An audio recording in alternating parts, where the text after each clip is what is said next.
Assalamualaikum warahmatullahi wabarakatuh. Baik, pada kesempatan kali ini saya akan mereview tentang buku Gender dan Strategi Pengaruh Utamanya di Indonesia, karangannya Dr. Rian Nugroho. Jadi dalam buku karangannya Dr. Rian Nugroho ini membahas tentang apa itu gender dan kenapa harus ada gender dan kenapa pula kita harus memahami gender itu sendiri.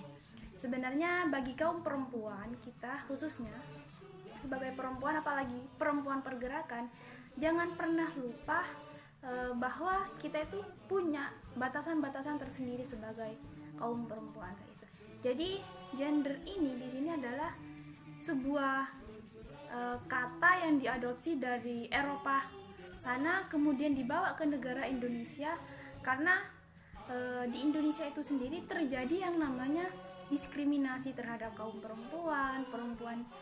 Semisalnya salah satu problematikanya itu adalah perempuan dilarang keluar malam, perempuan dilarang melanjutkan pendidikan yang ke jenjang lebih tinggi, kemudian juga perempuan dilarang bekerja, tugasnya perempuan cuma ya di domestik saja kayak gitu. Tapi lagi-lagi ketika kita kaji secara detail yaitu bahwa perempuan itu adalah perempuan terbaik Tuhan kayak itu. Kenapa? Karena perempuan itu memiliki beban ganda di situ.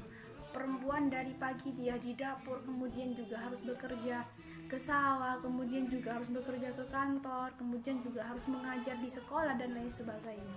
Karena dalam buku ini, karangannya Dr. Rian ini, di sini ada strateginya bagaimana agar perempuan itu juga punya hak yang sama lah.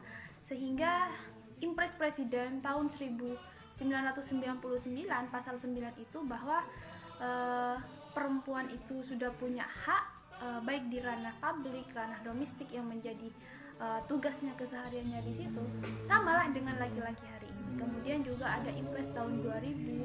Nah, di situ dalam Impres tersebut perempuan sudah punya hak yang sama dengan laki-laki. Meskipun dalam Islam sudah dijelaskan yang membedakan bahwa laki-laki dan perempuan itu adalah ketakwaannya semata. Tapi di sini dalam buku Gender dan Strategi Pengaruh Utamanya bahwasanya strategi di Indonesia itu adalah salah satu untuk menyelesaikan problematika yang ada di mana negara Indonesia itu membangun atau membuat atau menyediakan sebuah sarana kepada kaum perempuan. Salah satu adalah Dinas Pemberdayaan Perempuan, kemudian juga Dinas Perlindungan Anak dan lain sebagainya. Itu adalah salah satu strategi yang digunakan negara Indonesia.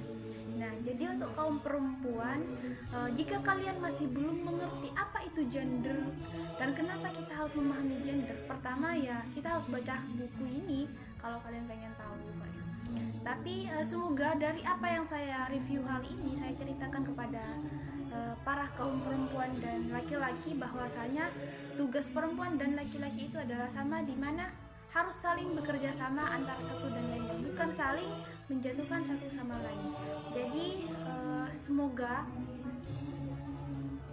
problematika yang ada di Indonesia khususnya bagi kaum perempuan yang didiskriminasi lah, mari untuk kaum laki-lakinya atau sahabatnya dan juga sahabatinya kita saling berkolaborasi bagaimana agar problematika itu selesai kayak gitu. Nah, khususnya untuk mahasiswa pergerakan, di mana ini merupakan tugas kita yang katanya sebagai agent of change, agent of knowledge, dan juga agent of social control.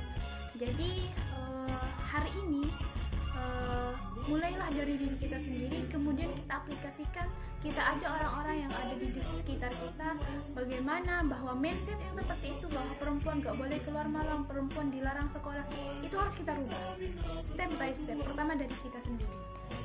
Ketika ada niat, maka itu akan terrealisasi untuk semuanya. Bismillah, mari kita lakukan satu langkah perubahan.